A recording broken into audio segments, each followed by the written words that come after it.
Hi friends అందరికీ. మీరు చూస్తున్నది రాజేశ్వరి అగ్రికల్చర్ అండ్ బ్లాగ్స్. అదైతే మా ఇంట్లో పెద్ద ఛానల్ అనమాట.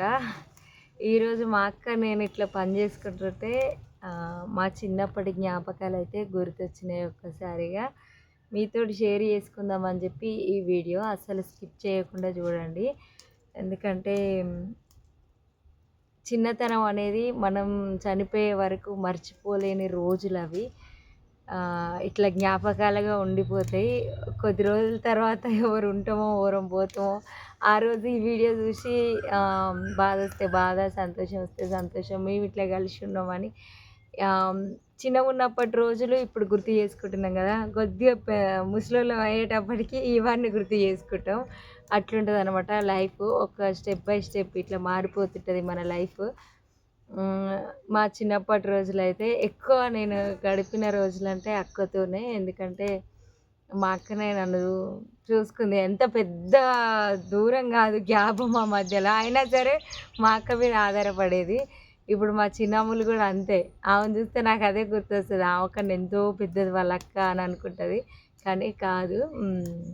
2 సంవత్సరాల గ్యాప్ తోటి మా అక్క పెద్దది నాకన్నా. అయినా సరే నాకు అమ్మ లెక్క అనమాట ఆమె. అదేందో ఇంట్లో ఒక్క సంవత్సరం పెద్దయినా సరే వాళ్ళు ఎంతో పెద్దోళ్ళు అయిపోయినట్టు అనమాట. కాక నీకు పెద్దోళ్ళు లేరు కాబట్టి నీకు తెలియదు అది. ఇంకా నాకు చెప్పనక్క, నాకన్నా ఎంత చిన్నోళ్ళు ఉన్న వాళ్ళు నాకు అవసరం లేదు, పెద్దోళ్ళతో అవసరం నాకు. అంటే నువ్వు నాకన్నా చిన్నదానివిగా, అంటే నాకు కూడా అవసరం లేదు. అట్లుంటుంది అనమాట. నాకు తమ్ముడు చెల్లె అంటే అంత పెద్దగా నన్ను అట్లా అక్క అన్నట్టుగా చూడరు. ఒక ఫ్రెండ్ లెక్క, లేకుంటే వాళ్ళకైనా చిన్నదాని లెక్క చూస్తారు నన్ను. నాకైతే ఇంట్లోనైతే మస్తు రెస్పెక్ట్ ఉంటుంది నిజంగా. ఈ అక్కకే అట్లా అనమాట. నాకైతే వెయ్యి అందు. నేను వాళ్ళకైనా చిన్నదాని అనుకుంటారు వాళ్ళు. తమ్ముడైనా చెల్లి అయినా అంటే చెల్లెకి కూడా ఉంటుందిలే, కానీ ఒక ఫ్రెండ్లీ లాగా. మేము అట్లుంటాం. మేము ముగ్గురం, తమ్ముడు నేను చెల్లి అట్లుంటాం. కానీ అక్కతోటి మాత్రం అక్కనే, ఆమె పెద్ద, ఆమె ఎంతో పెద్ద అయినట్టు అట్లుంటుంది. మీ ఇంట్లో కూడా ఇట్లనే ఉంటుందా? మా ఇంట్లో అయితే అట్లనే ఉంటుంది. మా చెల్లి అయితే నేను ఇంటికి వస్తానైతే అస్సలు పని చేయదు అన్నట్టు. ఫస్ట్ నేను చేపియను, ఎందుకంటే ఎప్పుడు చూసినా పని చేస్తూనే ఉంటుంది. నాకైతే చెల్లని చూస్తుంటే బాధ అనిపిస్తుంటుంది.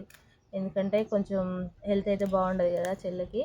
అందుకోసమని మా చెల్లిని కూర్చోబెట్టి నేను పని చేయాలి అని నాకైతే అనిపిస్తుంది. అక్కలకు అంతే, ఎవరికైనా సరే. నాకు తెలిసినంత వరకు అట్లనే ఉంటుంది అనుకుంటా. నాకైతే అట్లా ఉంటుంది. మరి మీకు కూడా అట్లనే ఉంటుందా?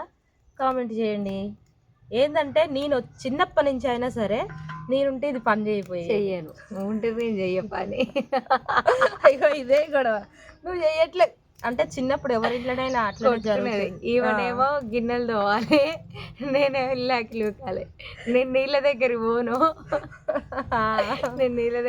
అది తెలిసి ఇల్లాకి లూకి పెట్టు నువ్వు, నేనేమో గిన్నెలు పంచుకునేది అన్నట్టు. బట్టలు పిండితే నేను జాడియాలి.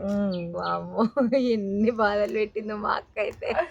బాధ పెట్టిందా? ఎన్ని బాధలు పెట్టినా కానీ తినే దగ్గరికి వస్తే మాత్రం చేతులు అయితే పెట్టేది. ఇక చూడు మరి ఆ ప్రేమ చూడు మరి. కానీ నిజంగా అమ్మ వాళ్ళ ఇంట్లో ఉన్నప్పుడు అక్క చెల్లెల విలువ అనేది తెలియదు అన్నట్టు.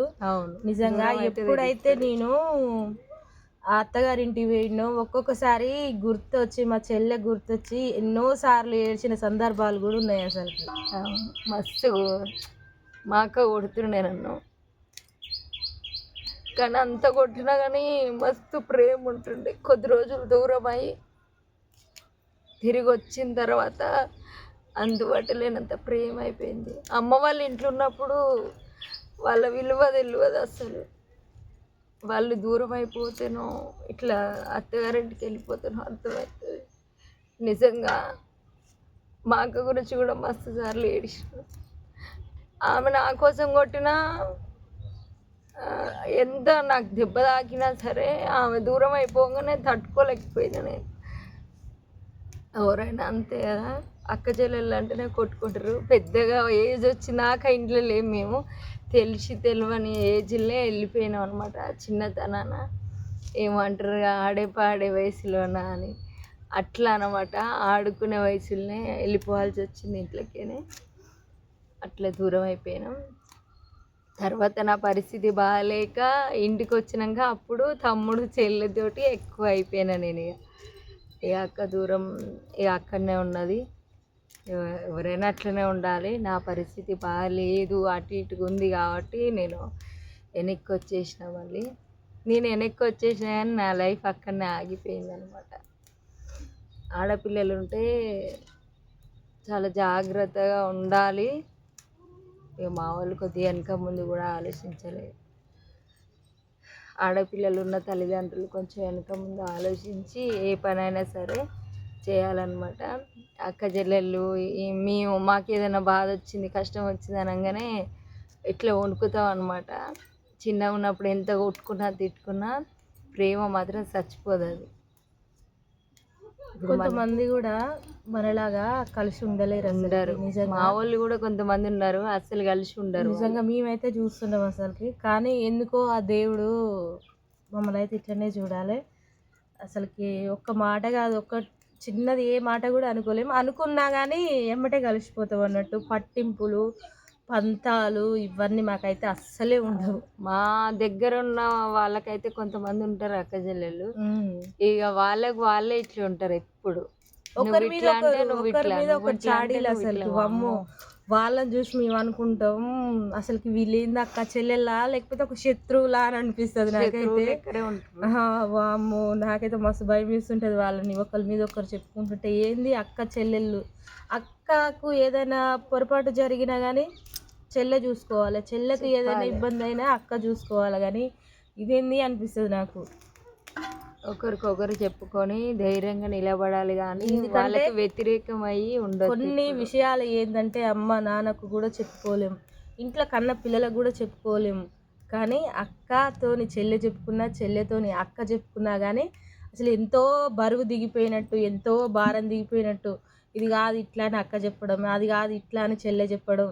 అసలుకి ఆ బాధలు అసలు కన్నీరు ఉన్నా సరే కానీ ఎమ్మటే తగ్గిపోతుంది అన్నట్టు. మనకు ఒక ధైర్యం చెప్తారు, ఒక ధైర్యంగా అక్క చెల్లెలు ఉన్నోళ్ళకైతేనే తెలుస్తుంది. కొంతమంది అక్క చెల్లెలు ఉన్నా కానీ కొన్ని చెప్పుకోలేరు, ఎందుకంటే ఒకరి మాట ఒకరు వినరు. అట్లా ఉంటారు. మేమైతే తింటాం, ఒకవేళ తినాలనిపించకపోయినా నా మనసు చెప్తుందిరా అని చెప్పేసి మళ్ళీ మాట్లాడుకుంటాం. మళ్ళీ అదే ఆలోచించుకోరా అది కూడా కరెక్టే కదా అనుకుంటాం అనమాట. అట్లనే ఉండాలి. ఒకరికి బాధ వచ్చిందంటే ఒకరికి ఏడుపు వస్తుంది అనమాట మాకు. అట్లాంటి జాలి హృదయం అక్క మాది, చెప్పుకోవచ్చు. అట్లానే తప్పులేదు. అవి అట్లా అనమాట. అట్లనే ఉండాలి కానీ ఎవరి దగ్గర ఉండద్దు. అది మన ఫ్యామిలీ, మన అక్క చెల్లెళ్ళు, మన అన్నదమ్ములు మాత్రమే, ఎవరు కాదు. ఏ ఫ్రెండ్స్ అట్లా వాళ్ళ దగ్గర మాత్రం ఆ జాలి హృదయం పనికిరాదనమాట. ఎవరు నా అనుకొని దగ్గర తీసినా వాళ్ళు కొద్ది రోజులు ఉండి వెళ్ళిపోతే ఆ తర్వాత బాధపడాల్సింది మనమే. ఎప్పుడు కొంతమంది దగ్గర అట్లా జాలిగా అయ్యో అన్నట్టుగా ఉండొద్దు. ఉండే అంతనే ఉండాలి, చెప్పుకునే అంతనే చెప్పుకోవాలి. ఎవరికి మన సీక్రెట్స్ అట్లాంటివి ఏమి చెప్పుకోవద్దు. అవును. తర్వాత వాళ్ళు బ్లాక్మెయిల్ చేసే ఛాన్సెస్ కూడా ఉన్నాయి. చాలా మందిని చూస్తున్నా నేను. మా వాళ్ళ దాంట్లోనే అట్లా జరుగుతున్నాయి కూడా. నువ్వు ఇట్లా అంటే నువ్వు ఇట్లా, అది నువ్వు చెప్తే తినకపోతే అది చెప్తా అన్నట్టుగా. ఇట్లా ఎప్పుడు ఒకరి మన విషయాలు పక్కన వాళ్ళకి ఎప్పుడు చెప్పొద్దు, వాళ్ళకి ఎప్పుడు మనం లొంగిపోవద్దు. ఇంకా మా చిన్నప్పుడు అయితే నాకు ఎప్పుడు ఒకటే గుర్తొస్తుంది అక్క, గంజిబు అనే. మొన్న గుర్తు చేసుకున్నా నేను. అవునా? ఒక పెద్ద టిఫిన్ ఉంటుండే, గింత ఇంత ఉంటుండే అది. మళ్ళీ మేమిద్దరం చిన్న చిన్న పిల్లలమే. మళ్ళీ ఇప్పటి లెక్క బాక్స్ లెక్కడి ఇట్లా పట్టుకపోయే టిఫిన్ ఎంత ఉంటుండే, పోడుగు టిఫిన్ ఎంత ఉంటుండే, దగ్గర దగ్గర ఇంత ఉంది అది. అది దాని మూత మంచిగా వెల్లింగ్ కొట్టిచ్చిర్రు, అదంతా గుర్తొస్తుంది. అయితే పట్టుకుపోయేటప్పుడు నువ్వు సగం దూరం నేను సగం దూరం అంటుండే. తీసి కొట్టే కొడితే మన ఇద్దరిలో ఎవరు కోపం ఎక్కువ ఉంటుంది? నీకే. నేను చెప్పేది మంచిగా, మరి మన ఇద్దరం కలిసి తింటున్నాం, అది మరి ఇద్దరం తీసుకుపోవాలిగా. ఆ, తీసుకోవద్దు. అది ఎన్ని కిలోమీటర్లు నడిచిపోయేదంటే దగ్గర దగ్గర 2 ఉండేది అక్క. రెండుకి ఎక్కువనే, ఇంకా 2 కిలోమీటర్ల పైన ఉండేది. అయితే సగం దూరం అని ఆమెనేమో తక్కువ దూరం పెట్టుకునేది, నేనేమో ఎక్కువ దూరం పట్టుకురావాలంటే నేను చిన్నదాన్నే కదా అని నేను తక్కువ దూరం నేనే ఆడి పట్టుకోతే నువ్వు అక్కడ పట్టుకో, ఇట్లా కొట్లాడేది మా అక్కతోటి. లాస్ట్గా అది కింద కూడా పడేసుకునేది. ఇద్దరం నేను ఒకసారి కొడితే ఇవి 2 సార్లు కొడతా అని కొట్టేది బండ మీద. అది కొండి విసిపోయింది. మళ్ళీ మా అయ్య పోయి అది వెల్డింగ్ కొట్టించుకొని వచ్చిండు. అది ఎప్పుడు గుర్తొస్తుంది నాకు. నువ్వు పట్టుకరా అంటే నువ్వు పట్టుకరా, నువ్వు పట్టుకరా అంటే నువ్వు పట్టుకరా, ఎప్పుడు అదే లొల్లి. కానీ అది తినేటప్పుడు మాత్రం ఎంత మంచిగా తినేదో, మా అంత పద్ధతిగా మాత్రం ఎవరు తినపోయేది అనమాట. అంత వీళ్ళు మంచి పిల్లలు. అందరు ఇంటికి వెళ్ళి తినేది. అప్పుడు స్కూల్లోనైతే అన్నం పెట్టకపోయేది అప్పుడు. అవును. కానీ అందరూ ఇక ఊర్లో ఉంటుంది కాబట్టి స్కూలు, ఇంకా ఇండ్లలో పోయి తినొచ్చేది. కానీ మేము తోట దగ్గర నుంచి స్కూల్ దగ్గరికి రావాలంటే అన్నం పెట్టుకొచ్చేది. అన్ని కిలోమీటర్లు నడిచిపోలేము అని చెప్పేసి మేము అన్నం పెట్టుకొచ్చుకొని ఒకటి ఇట్లా ఏముంది అక్క, అది బోర్డు అందులో జొర్రి నాకు ఇప్పటికి గుర్తొస్తుంది. ఎవ్వరు చూడొద్దని గంజి బువ్వ చూస్తే ఎట్లుంటదని నాకు మస్తు బాగా అనిపిస్తుంది. మొన్న కూడా గుర్తు చేసుకొని మస్తు బాధపడ్డా నేను. గంజి పువ్వు అట్లా ఎట్లా తింటారు అక్క? నువ్వు చేతిలో పెడితే గంజి అంతా అందులోనే ఉంటది, ఎట్లా తినాలి? ఇట్లా ఇట్లా తిని గంజి పువ్వు ఇట్లా తిని తిని నాకు అన్నం కూడా ఇట్లనే అలవాటు అయిపోయింది. నాకు అన్నం సరిగ్గా తినరాదు. అట్లా ఏదైనా పచ్చడి, చింతకాయ పచ్చడి, మామిడికాయ పచ్చడి కలిపి మా అక్క చేతిలో పెడితే ఇట్లా తినేది. ఆ బోర్డు సాటుకు పోయి మేము ఎంత తినేది అంటే ఇజ్జతు, అంటే అంత చిన్నప్పుడు కూడా మేము అది కాపాడుకునేది అనమాట. ఇజ్జత్ పోతుంది